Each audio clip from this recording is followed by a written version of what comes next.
cyabajijwe na Didas Rwampara yatubwiye ko batsimbaraye batategujwe. Ndagira ngo mbanze nongere mbabwire ko ikiza ntigiteguza.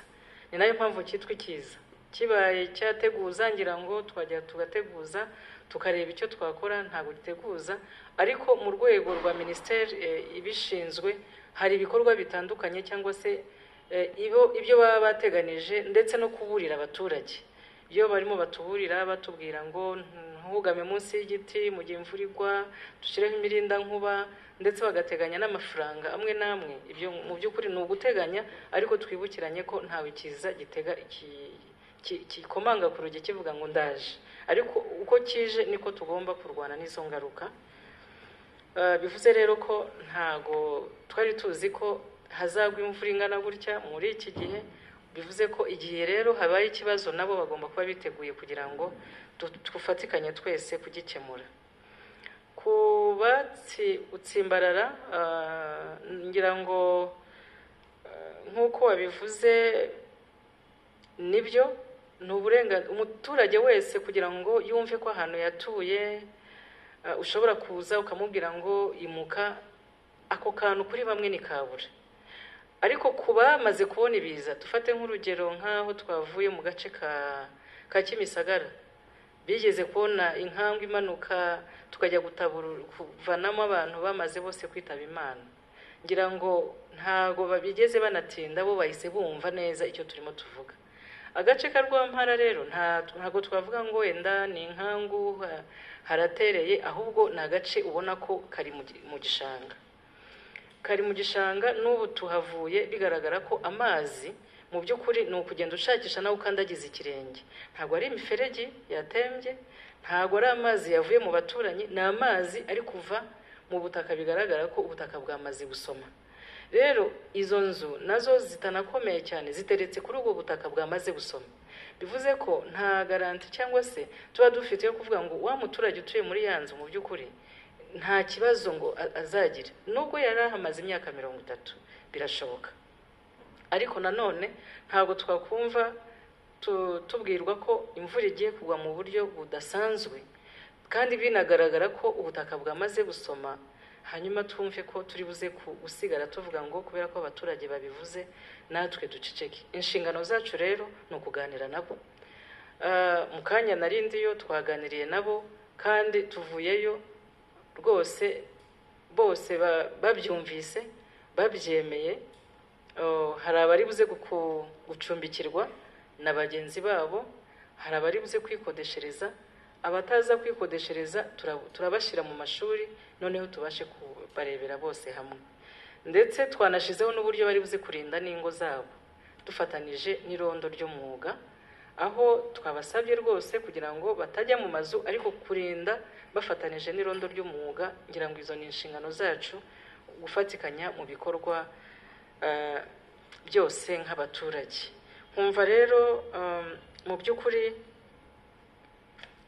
mu kanya wenda turaza kumenya abamaze kwimuka, ariko ikigaragara nta n'umwe uri buze kuharara kandi ntago turi buze gukoresha ntago dufite gukoresha imbaraga, kuko abaturage bacu barumva iyo wabasobanuriye neza bakumva impamvu y'ikintu, barabyumva. Kuko hari n'umusaza wambaje ngo hamaze imyaka 30 ntarahabona ibiza.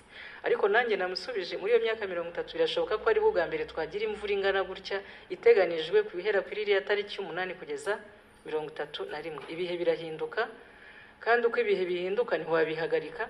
Rero tugomba kujyana nuko tubone ibibazo bimeze kandi tukaba twiteguye kubisubiza. Hatagira rwose ikindi nukuvuga ngo nyuma y'itariki 31 bazagaruka mu ngo zabo, bazazisura, nta kibazo na kimwe kirimo. Ikindi cyiza cy'umujyi nukuvuga ngo naho twagiye Kimisagara ku mashuri twabasuye ndetse na Nyakabanda, ku manywa bagiye gukomeza imirimo yabo. Abana nibo bahari, abagore baratetse bamwe, ariko imirimo yabo irakomeza yo kugira ngo bahahire ingo zabo. Bivuze rero ko bitandukanye n'ukuntu twavuga wenda mu mirenge y'icyaro aho umuntu agomba gutungwa wenda nuko yahinze. Ariko naho ikintu cya mbere twarebye kuri ayo mashuri wenda turi buze gucumbikiramo, nubwo mwabonye ko ni imibare mikeya, twagiye tureba hafi y'ahantu bari basanzwe batuye kugira ngo bitaza kubagora. Ku manywa nashaka kujya guhinga ahinge nk'uko byari bisanzwe bimeze. Niba ari itungo yari afite akomeze rwose arireberere nk'uko yari asanzwe abigenza, ariko iki cy'ingenzi atarara muri ya nzu ishobora gutuma atakarizamo ubuzima bwe. Icyo kuvuga ngo wenda uburenganzira bw'umuturage, nacyo ngira ngo uburenganzira bw'umuturage bujyana n'inshingano, ntabwo twabitandukanye. Yego hari uburenganzira bwe, ariko hari n'inshingano kandi tugomba gufatikanya nawe.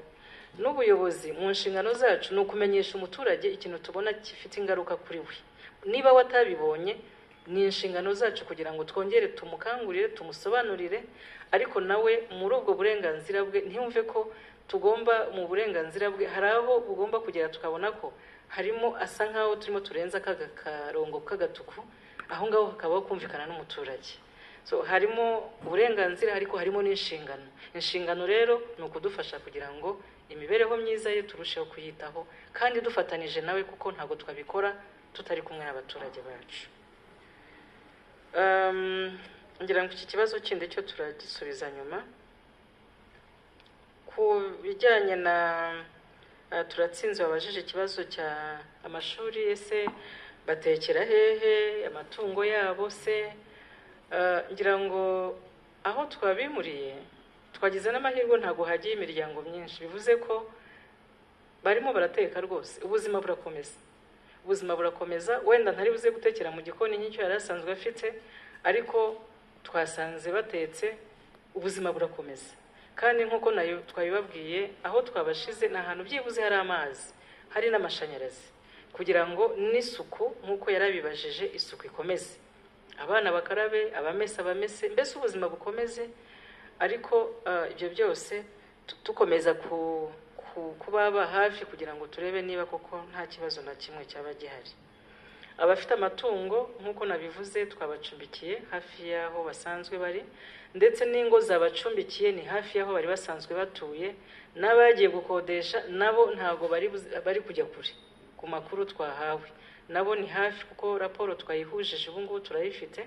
Bivuze ko buriya buri muntu wese aba ngo aho ubutunzi bw'umuntu buri niho umutima w'uri. Ntago watandukanye umuntu n'ibye, ntago byakunda. Bivuze rero ko n'ubundi nawe ahantu hari ibintu bye ntago yajya kure yabyo, kandi tunongere twibukiranye ko ni igihe gitoya, ntabwo ari igihe kinini. Bivuze rero ko ari amatungo, ari imirima, ari ukuntu babayeho, ibyo ngibyo byose ngira ngo nta kibazo gikomeye kirimo. Ari isuku, kuko aho batwabashize ni ahantu hari n'amazi, ku buryo bakomeza bagakora isuku nk'uko byari bisanzwe bimeze. Amafunguro nabyo mu by'ukuri uko bari basanzwe bariho, kuko bafite uko bari basanzwe bariho.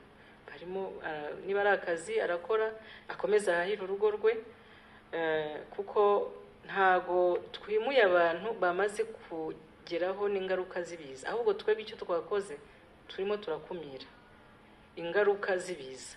Bivuze ko uwo muntu mu by'ukuri afite kuba ibyo yifuza kuvana mu nzu ye byose yabivanamo, kandi ubuzima burakomeza.